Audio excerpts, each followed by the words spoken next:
on this side of the beer festival. I love being a part of them. Welcome back to Blake's Craft Beer Podcast. My name is Blake Longfellow. I'm back at Loose Ends. Probably people believe I live at Loose Ends, but it's okay. It's Glizzies Fizzies Day.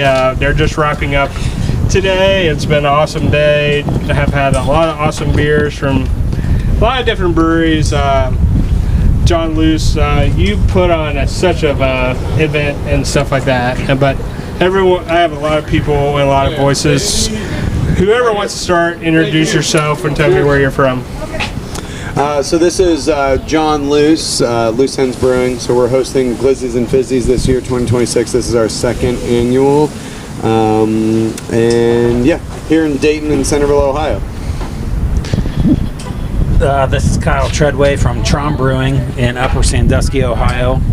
Me and John are good friends, and we brewed a collaboration this year called Check Please, Czech lager, and super stoked to be here this year and participate in the event, and just was thrilled to be here the whole time. Yeah, Dustin Baker with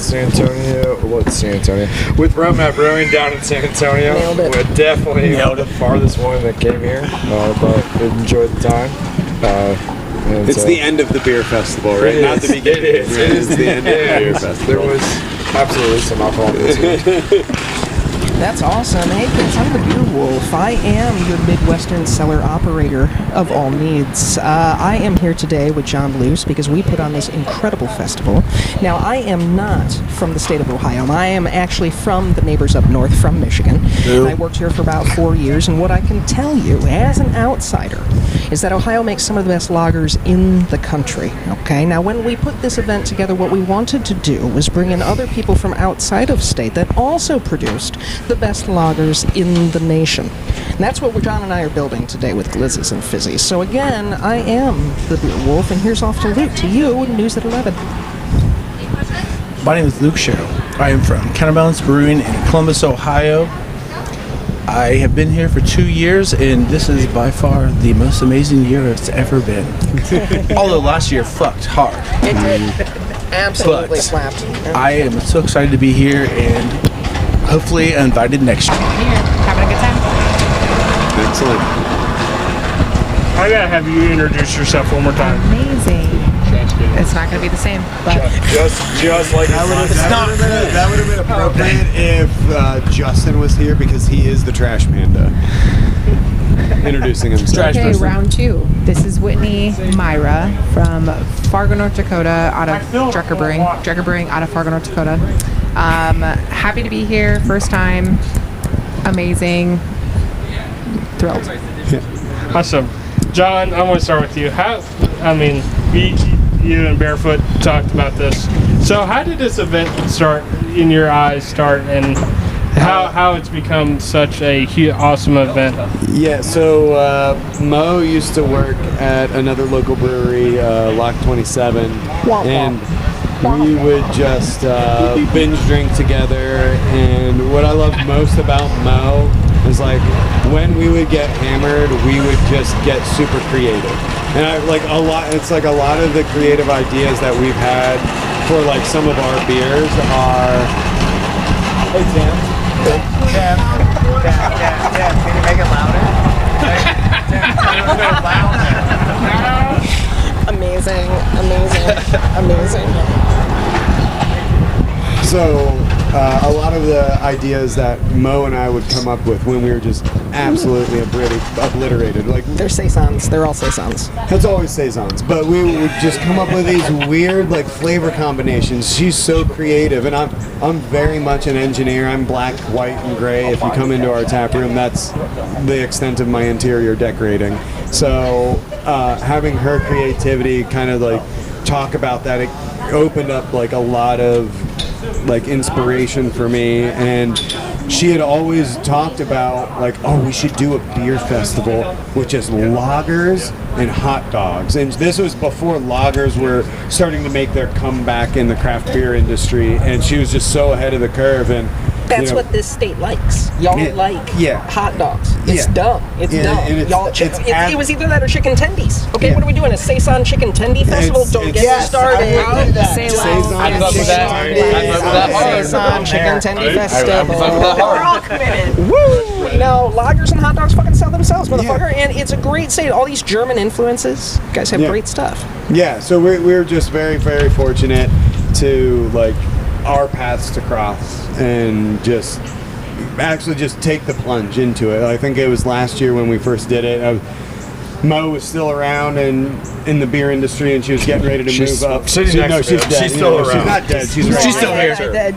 No, she was still in the. She's alive. She's now in the wine industry, but it's like been like we had talked about it for so long, and we were trying to find other people to do it, and I just kind of was like, you know what? Fuck it. Like, let's just do it. Let's do it. Like, we have enough friends in the industry that are going to help us make it be successful. Everybody that we know is making they're making killer beer. Like, last year we were so freaking fortunate to have pretty much every beer or brewery that was participating had won some sort of national or international award last year. I mean, it's incredible. And that wasn't the intent of the festival. I mean, the intent was to bring high quality, unavailable beer to Dayton and Ohio, but it just so happened like World Beer Cup had been released and like US Open had been released and then GABF had been released later in the fall, and all of the breweries that were participating had won one of those awards that year. It's just so, except for Road Map because they're trash pandas. And That's true. We waited for this year to do that. No, they were God's honest truth. Road Map had been way ahead of the curve. They won for their Pilsner. All right. It was a gold in 2023. Sure. And then we just stopped brewing. Then they just stopped. No. That's just like You've a actually testament closed. to the quality You're done now. and curated beer list that we bring here, and it's really just the vision of Mo and my idiocracy to take the risk and plunge. Girl, you know I'm broke. I got a low credit score. I need your money. Okay? I love your location. I'm that You're a good 482. I'm man. that 480. Give it to me. So, but it's been this year was great. We sold more. We had more beer breweries here, more beer. Even I can't say better beer. I would say like equally as quality beer because it's just different beer. I think we had 4 or 5 breweries return from last year, but that means there's 7 or 8 that were brand new, and they're a little bit like different names, a little bit more well known, and they're bringing their highest quality stuff. I think with Dreker, they released 2 of their 6 beers this weekend or this week, and they brought them here first. Like they're Very not even lucky. distroed in Thank Ohio you. yet this week, so they brought them here first. So like that's another part of like something that's super cool about this festival is that hey, you can get this beer next week at the in distro, but if you want to try In it South first, Dakota, this is fucking Ohio.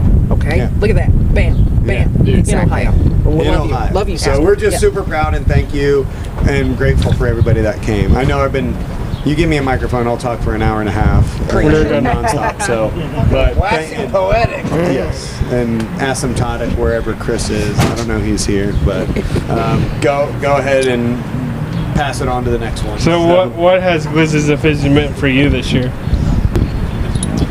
Well, for me, I mean, honestly, this is my first beer festival that I've ever gone to. Oh wow! So, yeah, I don't know why you it did really that. was pop the cherry, and it was a pleasure working with John on the Check Please pale lager that we did, working through that, and John's just a great person, and like coming up with the festival and all this stuff. I mean, it was like, I'm totally down. Thanks for asking. I'm like a small brewery in nowhere, Ohio, but it's been awesome being here, getting exposure from all the people that came out today, and just being around a lot of people I've worked with in the industry before. Luke at Counterbalance and Pete over at Drive, and it's been a lot of fun, and just being here today, you know, besides the deluge of water that came down for 10, 15 minutes, it We was like to a keep it fresh. perfect day to have this festival, and the hot dogs were also delicious. Sick. Gourmet Glizzies. This was my first festival I've ever poured at, standing in a river. So that was fun. I was there. Yeah, It's in Lived San it. Antonio, we have a Lived it. river walk. I've never walked through a river, but I did today. But did that you was dive? fun under the tent. Right. But no, I mean, yeah, You're it not was invited back. yeah, never invited back. That's not the first time I've heard that. But yeah, it was awesome to come up here from Texas, and you know, for us, we don't do a lot of festivals. We kind of pick our festivals based on the people, if I'm honest. We host our own festival. It was about 4 or 5 weeks ago, and like the phrase. Shameless plug. No, I didn't even say the name of it. But I was just saying the phrase we use for that festival is like, beer's the excuse and people are the reason. And that's like, we didn't travel here for beer, if I'm honest. We traveled here because John is a great person. Justin's all right. And I was like, you know what? John's probably got some pretty cool friends. So I came here. I drank a lot of beer, very good beer. I met better people. Yeah, mostly just not John. But yeah, so we came up here, and you know, the more times that you can find more reasons, and by that I mean people, to have a good time, that's what Road Map's all about, if I'm honest. I mean, that philosophy right there is the quintessential reason why we're all friends. Like that, we all agree to that. You just put like the words to how we all feel. Like that's exactly right. Yeah, I'm basically Homer. You can give me a Pulitzer later. Wait, what was the question again? How to get your tanks clean? That's on Glizzies this year and stuff like that. Wow, listen, being back for the second Non-financial year, I will be back here every single year. I wish the weather was a wee bit better, otherwise I would have popped on that hot dog costume. I now have 4 hot dog costumes, so I can make a Madonna changeover, right? Okay, so, you know, John and I are learning every single thing every single year, right? Him and I are both production people. We're not events people, and we're basically just trying to wing it and put a bunch of our friends together, be like, hey, you make that thing, and my other buddy makes this thing, and I think you should make this thing with my buddy, you know, and come to the Midwest. Come to the Midwest, we'll treat you just fine. There is a Waffle House and a skyline within spitting distance. Fear not. I went to that Waffle House earlier. Tiny, shout out to you. Yeah. You're the awesome Yeah, that GM dude over slaps. there. Yeah, man. And I forgot about that, living in upstate New York, where I'm like, what's civilization?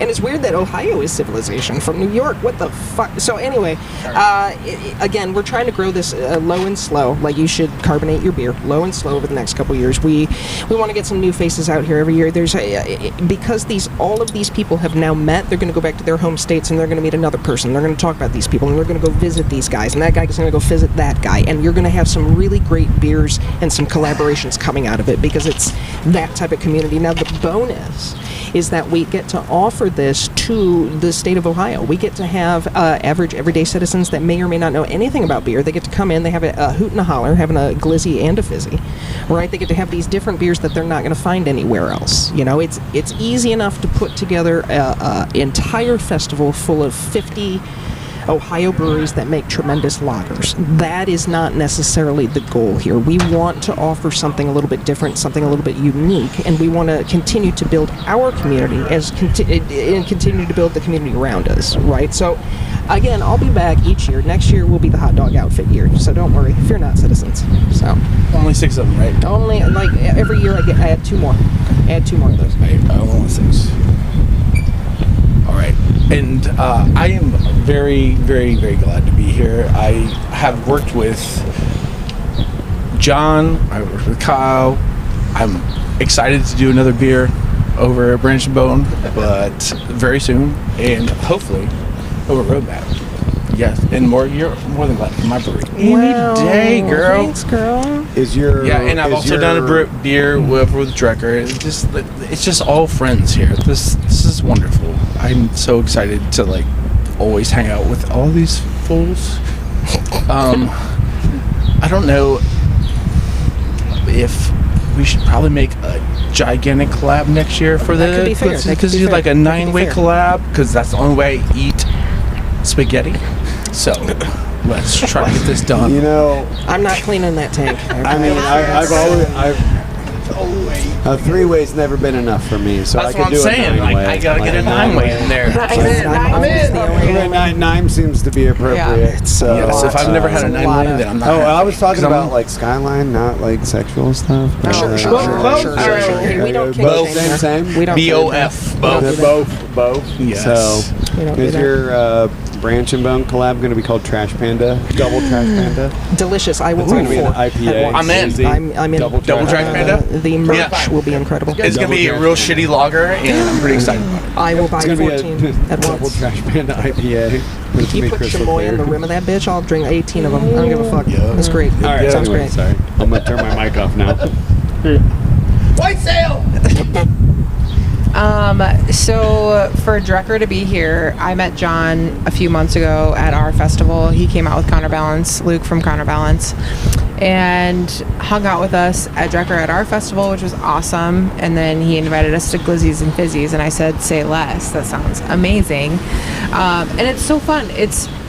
These are the festivals that I think are gonna continue for craft beer because they're unique, they're fun, they are a little bit different. There are the quintessential like big festivals that are great, and those will probably stick around, which is amazing. And they've done the work and they've figured it out. But now it's a lot more about the relationships and the people you're with. Like for us at Dreker, you can't send a pallet of beer to North Dakota. There's not a market for it. It's people are coming because they like hanging out with our team, which is amazing. That's a huge thing, and XYZ. But for me, it's like this is amazing because I got to meet so many people who come here consistently, who love the beer. They love craft. It's so fun to talk to them. They're excited about what they get to try, and that's really special. I don't know. So it's been a lot of fun. Yeah, I think that's an awesome point. Like, honestly, these fests are these small ones that are all about the people who both are brewing and consuming. I think is where the industry and where the world, frankly, needs to go.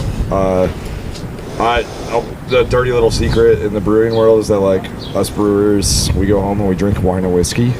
Yeah. A Miller Lite. Duh. Yeah, occasionally, yeah. But the difference, someone asked me fairly recently. Short, guys. Someone asked me fairly recently I drink double hazy IPA. about what's the difference. Only Saturday. I know it's peanut butter. Double peanut butter jelly seltzer. Gluten-free, sorry. Gluten-free. Today you do, But, For my appendix. But someone asked me recently, like, what's the difference between, like, beer and whiskey and wine? None. And so my one pays answer, me. there's a lot. I know, you're in the Who's wine on my industry now. paycheck? But to Who's me, on my it's, yeah. It's all the same. Liquid's liquid. To me, like, the wine and whiskey industry, it's all about, like, the time and the place. But it's not about the time and the place it's consumed, right? So you think about, like, wine, it's like, oh, it was in this terroir, and it was aged in this year in this vintage. I've never drank a beer and thought about when it was brewed. I think about the people I'm drinking it with. Yes. Fuck yes. Yes. That is what Absolutely. makes festivals like this Yeah, if that fun. doesn't sum this festival up, That's all no, festivals. yeah, that's all. I mean, that sums it up, right? I mean, it stays intimate. We sold. I haven't looked at the final numbers, but the last I looked at, it was like 110 tickets for 13 breweries. I mean, it's small and intimate. We have a 30 by 60 tent. It's not huge. It's all outside. I mean, you come in and you feel. Like the feeling of it just feels right, it's not this big gigantic thing where this is kind of also when Mo and I were talking about this doing the beer festival. It was like, well, anybody and everybody does a beer festival because on the outside it looks like this is like some super profitable thing. It's also super easy. Oh yeah, it's super easy. super Nobody, easy. nobody, It's not everybody, difficult like at anybody all. can do it. You're gonna make $1 billion and you can retire tomorrow. That's not how these work. There's a lot. Just the logistics of getting beer to the venue is a whole freaking thing. I'm fortunate enough to where we've had Mo, she brought in people from Ann Arbor, and like Counterbalancing, those folks brought in from Columbus, and Dreker brought they were going to go through their distributor, and then we had a last minute snafu, and you had to bring it in from a different Don't even get me started.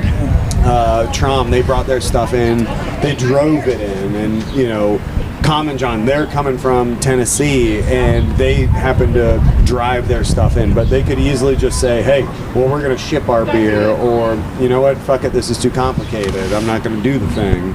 So it's like making that, it's not as simple as it looks. And all of these other beer festivals that go out there, breweries end up just sending their flagships, right? So again, you can get, let's say I'm Anheuser-Busch, and you're like, oh, okay, cool, you can get Budweiser and Bud Light, cool.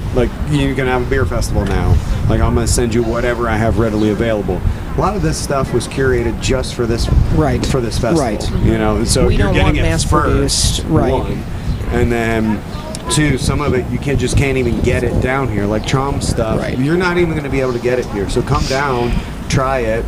And if you're ever going to Six Flags and you're heading up north, I remember having Traum's guava lamp, and that was being super delicious. So on our way up north, 100%. let's stop at Traum and get a couple beers and then go to Six Flags, kind of a thing. Yeah, I would also add the people you're getting the beer for at this festival, or from at this festival, they're tied to that brewery. Yes. That's We're it's an intangible. I mean, I love that you guys had volunteers, but I can't tell you how many people walked up to me today and were like, "Oh, that's cool. Where's this beer from? You're not from Texas." I'm like, "No, I flew in for this to pour this beer for you." And to that fact, for the people that Whitney from North Dakota, you guys, everybody that traveled in, even from Columbus, and Mo, you came from upstate New York. It's a huge thank you to you guys. You're taking time and money out of your pocket to travel here. We're able to at least pay for the hotel room, right, for you guys, but it's still a cost and expense. And Common John, thank you guys. You guys are doing a lot of extra work. You were all running small businesses effectively, and it takes a lot to just run a small business, and then to take a full weekend away. It is just, I'm excited. So I can't express how much gratitude I have for you guys to come out here But and we do get a this piece of that thing. billions from this festival, right? Oh, did you guys not see? I have two. Can't wait. Yeah, two fries. They're right there. I know. So I know that's the one for me, listeners but what's can't my see showed it. earlier is dope. Can I get some of the money? Yeah. No. Well. Yeah. Branch and Bone. You've already. Are you kidding me? You got 10 to get out of here. You got 10 Ferraris. We're so rich. So rich. I forgot you're a Lamborghini person. My bad. My bad. So. But last year, So Blake, continue this conversation on, because if you don't start talking, yeah, I just will keep continue. talking. Just keep talking. I guess I have one minor question here. So you've seen the evolution of lagers, because when the craft beer boom started, no one wanted to touch a lager with a 10-foot pole, but now lagers have.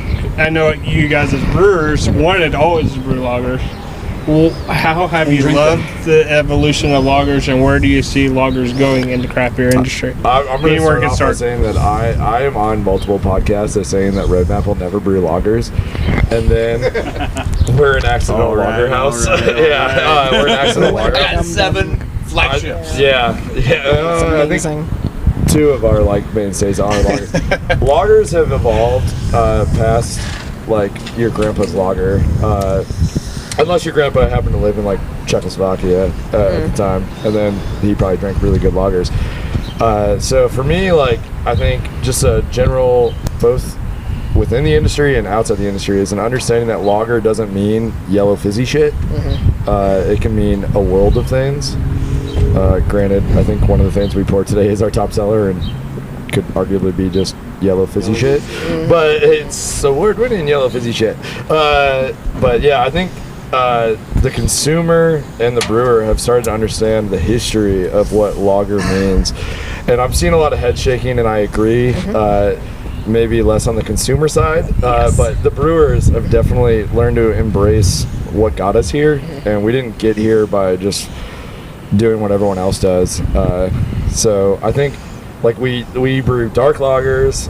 We brew, frankly, if you look at our brew schedule, far too many lagers. But Oh, boo-hoo. yeah, Yeah. Ouch. yeah. But it is a. I think it's a general education thing that like lager does not mean no flavor. Yeah. That's my opinion. I'm going to speak up on this because I come from a brewery that is, if you don't know Dreker, we're known for our crazy fruited sours. They're thick. I tried to sip today. It was tasty. they're I pretty didn't yummy. want to like it, if I'm honest. I'll be on We all record. hate I that did not thing, want and to I love like it. that thing. And it was Yeah. good. I mean, I get it. Like that I Mad get Max it. movie. I want But to yeah, fuck that's that. what we're known Yeah. for. That's how we've grown our brand. But our brewers make insane lagers, and they're so good.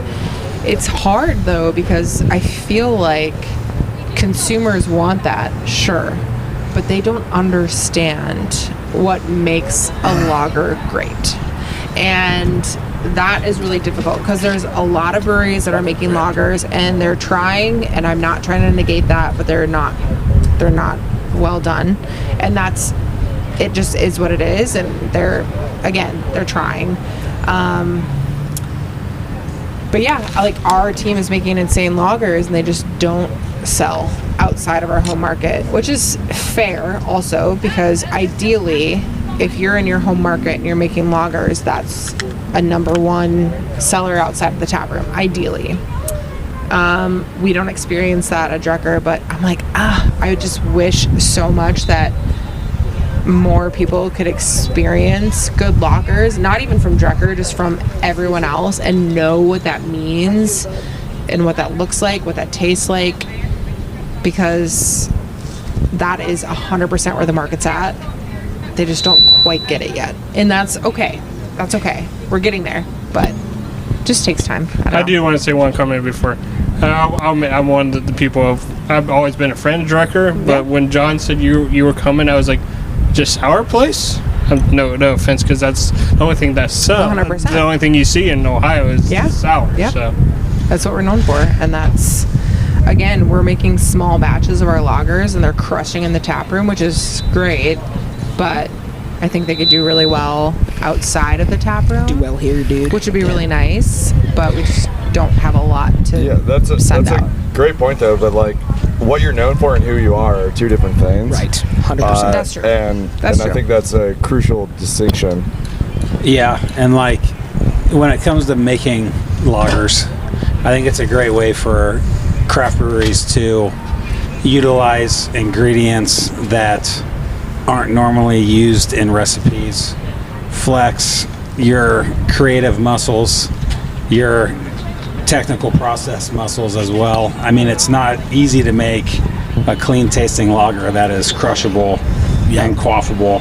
You have nothing to Some hide of the best behind. collabs now are They're lagers instead of doing a bunch of hazy IPAs and like big fruited sours and stuff. I used to say, wow, like people would be like, why do you have 9 IPAs on tap? I'm like, well, I gotta pay the bills. But now it's like, why do you have 14 lagers on? I'm like, I gotta pay the bills. Because also, it's so much cheaper to make lagers and it's so much more enjoyable.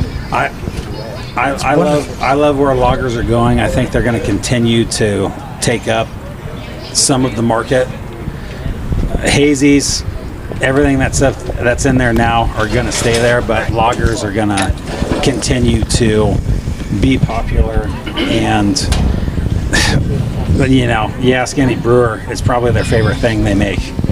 And most brewers, they love making lagers. Half They the love time. drinking lagers, and the experimentation with them and tweaking them and refining them and trying to make them perfect. You know, it's Never what had a step we're mash with always a trying to lager. do. Yeah, so we Challenge accepted. just had Lebron from Common John. He just sat down with us, so I want to give him the opportunity to sit down and introduce himself, tell him what they're like, everything about Common John, and then what kind of his experience has been here at Glizzies and Fizzies. So, Lebron, go ahead and give us your 2 cents. Well, we have a really interesting story, like I guess a lot of us do. But I think John ran into one of our lead beer tenders in St. Louis a couple years ago, and then last year at CBC, we were at a brewery and ran into John. He's like, hey, I know somebody from Common John. So we invited him down to our beer fest. So he came down, and this year he invited us up to come to it. And we were like, we've got to do this because it's like it's like a small world kind of thing that, if he comes down to see our place and be at our beer fest, we got to do the same thing. We're in a very small town, so I mean we're the only brewery in Manchester, a town of 12 or 13,000, and our mainstays are just regular beers. It's like this. Like we make Vienna lager, a golden ale, very light ale. Your amber lager fucked. Yeah. It was great. I mean, you don't put pickles in it. It's hard for us to keep up with just crazy. anything like that. We like to make the crazy stuff. We have just like Luke with Counterbalance. We've got a really killer like peanut butter and grape jelly gluten-free sour, but we don't have the time to make it. It's like Can't sell enough, baby. And I'm a purist. I love beer. I like regular beer. Like I like to make lagers. I like to make IPAs.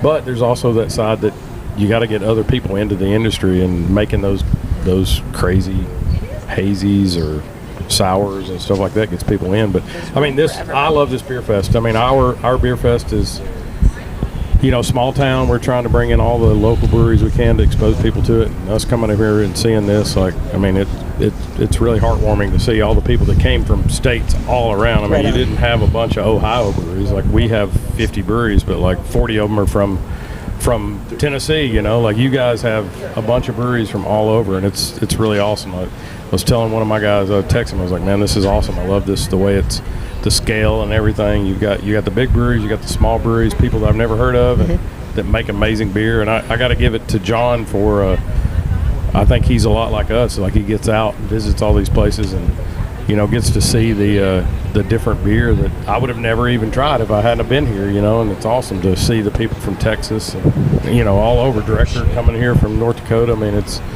amazing. So thank y'all for letting us come to be a part Absolutely. of it. Yeah, Thank you for being here. Thank you for coming. But I mean, the other part of it is like, this is, in my mind, the evolution of craft beer is like a festival, something like this, where it's like, oh, well, Manchester's never going to meet San Antonio, who's never going to meet Fargo, who's never going to meet Columbus, and going to meet Upper Sandusky. Now you guys all realize we're all cool kids, and we're all making great shit. I learned a lot about Sandusky today too. Right. Well, yeah. So Upper Sandusky, versus Sandusky. Too many Sanduskys in there's Ohio. some sort of river that goes through there. I'm not gonna explain this. We don't. The podcast is already running long. We don't have that much time. But I mean, that's kind of my story with any and all of these relationships, is the fact that I won't say I'm shy, I'm outgoing, but like I got introduced to Dreker because of Luke, and I got introduced to Road Map because of Justin at Branch and Bone, and I just ran into people at Common John and Traum. We went to the same brewing school, and it's just this whole like network or spider web of relationships. And now that we can all kind of create these things together and we can all kind of support one another, I think it's great, because even if we can't do everybody's festival every month or whatever it may be, and if we have to switch to every other year kind of a festival, for like some of these big ones are doing every other years, which is, that totally makes sense. But for us, when we're trying to keep it at 15 or lower or 20 or lower breweries per year with the high quality, like we can continue to do this every year. It's just great to see that not only can we offer these things to the consumer, but we're creating these relationships for other breweries that then they can go off on their own and create their own collabs and do something else, for whether it be in CBC in San Antonio or CBC in Columbus in 2028, or you can sit there and be like, oh, well, we really want to do this thing with heavily fruited sour, so we're going to reach out to Dreker. We know these people now, and like, how do you guys do it? Or, killer lagers, we're going to reach out to, you know, Traum, or what's Manchester like? Do you want to do a collab for Bonnaroo? You know, like those kinds of things. So if any of you guys didn't know, like that's where Bonnaroo is in Manchester, Tennessee, and Common John is right there off the highway. So you got to stop in on your way in, grab yourself a case or two for your festival, and get your hippy dippy on with a case of Common John. So, but I just am super grateful that this is the turnout that and the response that we've gotten. It's mostly because of Mo for her vision. No, on that's this whole not. thing. I Shout don't out even live to here.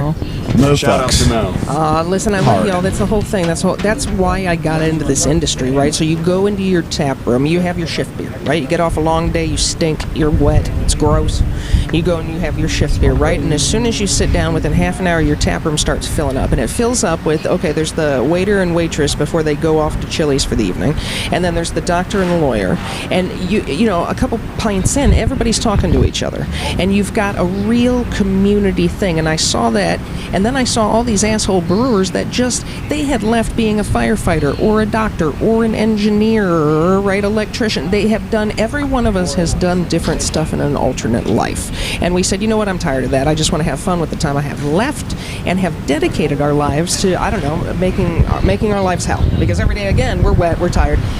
We get to make products for these incredible people in our community that do save lives, that are important. Our job is to bring a community together. All these different folks that walk into your tap room, John, they have all these different jobs around here. And my brother in Christ, you're located next to an auto zone. What guy doesn't want an oil change, you know, sit down while he gets a thing and go have a pint and a pizza? It sells itself, being next to an auto thing, right? The goal is just to... The community that you open up in is going to make you or break you, and you need to appreciate, and if you're in the planning stages, really take a look at what community do you want to open up in, because maybe your idea of a brewery doesn't necessarily match that community, and you're not going to make that much money, man. You need to actually be part of that community, bring it in, do all these different events, make it fun. We're doing a fun event. There's hot dogs today. 2 people adopted a puppy. I can't get over it. 2 people adopted puppies today. That's bonkers to me. There was people playing fucking golf. What the hell? I can't wait for year 3, man. Can't wait for year 3.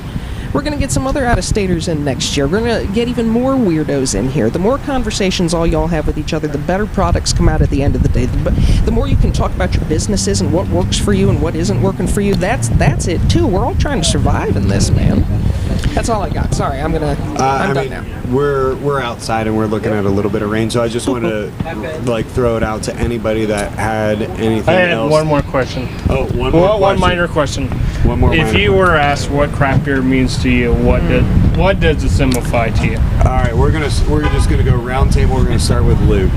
Go ahead. Craft beer means to me, it's 100% the people that I meet. It's just so easy to say. Stole everyone's answer.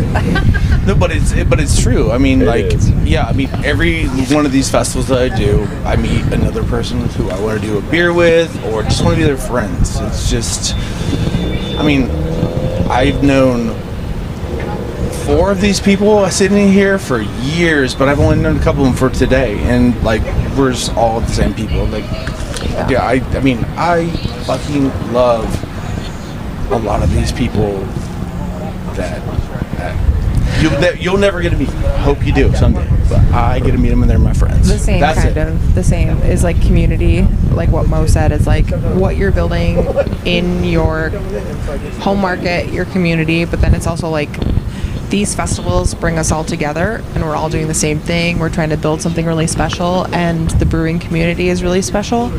I've met so many insane, cool people and very thankful for that. So that's kind of how I feel about it. Yeah, I mean, again, in line with everything that we're talking about here, craft beer means to me is mostly it's quality and collaboration. I will do pretty much anything for another brewery other than us, even if you're right across the street. I'll do anything to help you survive. I don't care. I don't He's wanna getting me see- used. That's my guy. Yeah, I don't want to see a single brewery close in the entire United States. If I can do anything to prevent that, I'm here for you. So call me. I do free consulting all the fucking time. So just let me know I'm here to help. And I just want to make sure that all of us are successful, because my opinion Say is sexy? that Everyone's sexy. Trust me. and I'm very much of the belief of a rising tide lifts all ships. So I wish all breweries were the way John and John there's for me, there's no such thing as intellectual property as far as coming. Like, I didn't learn how to make a Munich Helles on my own, right? I read a book and there was like a recipe, and then I developed it from that. And there's no such thing as like proprietary bullshit. It's just fucking beer. It's, we're not. My Beer is technique might be different, and I can tell you how my technique is different, but people have given me so much advice on how to make things better for myself, and it's just all about that collaboration and then quality, just striving to constantly be better. That's what craft means for me. And I have the microphone in my hand, so I'll talk for an hour and a half, so I'm going to pass it off to Traum before y'all go to sleep. So Yeah, 100% John on quality, and always trying to continue to perfect the craft, get better with each batch you're making. Craft beer to me, every beer I make is unique, and in my opinion, for me, it's a piece of art that I'm creating for people to enjoy and experience, and I leave it open to interpretation for them to decide how they want to picture it and describe it. I don't put labels and descriptions on my beers for what they taste like. I leave that up to the person who's experiencing it. And for me, craft beer is the pursuit of perfection. We're never going to make a perfect beer. We're always striving to make that beer, but it's an experience that I'm creating for someone else. And whether it's in my tap room, in their house, on a hiking trail, on a mountain, wherever they are, whatever city, I want them to have an experience that they can have with a beer that I create, and with whether they're alone, with company, whatever. That's craft beer to me. I just want to say one thing before. My favorite thing about brewing is I love that I get texts, or I text my friends constantly about, hey, what do you think about this? And the ideas always flow because of just being a good friend with the person. Like, man, can you help me, please? That's it. I love that. you fucking I did see a peep. Goober, yeah, that Goober's really good, by the way. Like, I'm disappointed. I learned that from this guy over I did here. not get Yes, a can. yeah. I need to take a can back. I did not get a can. But I think Dreker hit it right on the head. I mean, it's about community. I mean, we're in a small town, and it's when we started it, I heard this isn't going to work in our little small town. And I said, there's a lot of small towns that have a lot. We didn't have any brewery, and there's a lot of towns that have a ton of breweries that are much smaller than us. It's about the camaraderie, the making beer that has a story behind it. That's our thing all the time, is like, how do you create a story? I mean, every beer has a story, but like, how do you communicate that to your customers and stuff? But to me, like, it's also the community of brewers because I'm amazed at the stuff that I've learned. I'm self-taught. I've never went to Seibel or whatever it's called. Didn't go to UC Davidson. Trust me. I didn't go through that. I learned through 10, 12, 15 years of brewing, but the other people that I've met, back home we're in Tennessee, so we got Zool, Southern Grist, we got Yazoo, the people that and Tailgate, you guys at Dreker just did a collab with Tailgate. I mean, the people that you meet and how they're willing to share this stuff to help you succeed, because I've always said, like, as craft breweries, we're not competing against each other. We're competing against maybe Miller and Bud and stuff like that, but we're not competitors. We're we're just trying to, like you said, like it's like a rising tide raises all ships, and that's exactly what I've said. I mean, we've got people near us that aren't that way. 90% or more are very supportive, but there's a few people that don't want to do that. But I mean, we've been blessed to learn a lot from different breweries, and coming to a festival like this where we meet different people. Like Luke and I were talking, we were exchanging some ideas about making the peanut butter and grape jelly, seltzer, gluten-free, whatever you want to call them. But it's interesting how much people will actually share that stuff with people. And I've worked in a lot of industries, and I've never been in another industry that does that. And with craft beer, it's completely different, and I love it. It's not like you just said, it's not a profitable organization or business to be in, but it's fun, and you grow as a person, as a business. So I mean, all about the people. Yeah, I mean, so I use the phrase compadres before competitors, and that's like what we look at in San Antonio. That's about as much Spanish as I speak, so we're good. But no, when I think of craft, I'm gonna go on a super short tangent, which is I watched F1 on the plane down here. Great movie, Brad Pitt. God, handsome as fuck. God, fuck that guy. But there's a point in that movie where he goes, "It's not about the money," and they go, "Then what's it about?" And then I think at any given point in your life, you have to ask yourself that same question. And so for me, craft is about inspiration. And I say that pretty loosely, but like when I go to a brewery, I hope to be inspired. And when I'm inspired, back to John's point, when I'm inspired by a beer, I don't look at the pint glass and go, "What the fuck did you do?" I figure out who the person was who did it. And that's who inspired me to do anything. It can be a service industry thing. It can be you went the extra mile and you brought me an extra fucking Underberg when you knew I was hungover. To me, craft is just inspiring the next generation. To be nice people. To be well, yeah. I'm not a very nice person, if you ask most people, but I'm a person. But I mean, I think to me, craft is inspiration, and you're looking to inspire people to continue to do what you love to do. I recently wrote down, because if you haven't already read it, you should read Will Guidaro's Unreasonable Hospitality, but his thing made me write down recently, and it's Road Map. All right, let me restart that phrase. Not everyone should open a brewery, but Road Map should make everyone want to open a brewery. And I think that's one of the most intelligent things I've ever written down. Granted, I was like probably pretty low on the SAT scores, but that's what it's about to me. It's like we should make the next people want to do what we're doing. So, yeah. Oh, I'm good. No, I said what I said. All good. Everyone good? All right. So I thank you guys for your time, and John Luce, you did an awesome job, and today was an awesome day, and can't wait to. I hope there's another year of Glizzies. Oh my gosh, year 3. So year 3 is confirmed on Blake's Craft Beer Podcast. I can't wait to bring it. And I can't wait to be back, and can't wait to talk to you soon. Cheers. Whole new lineup.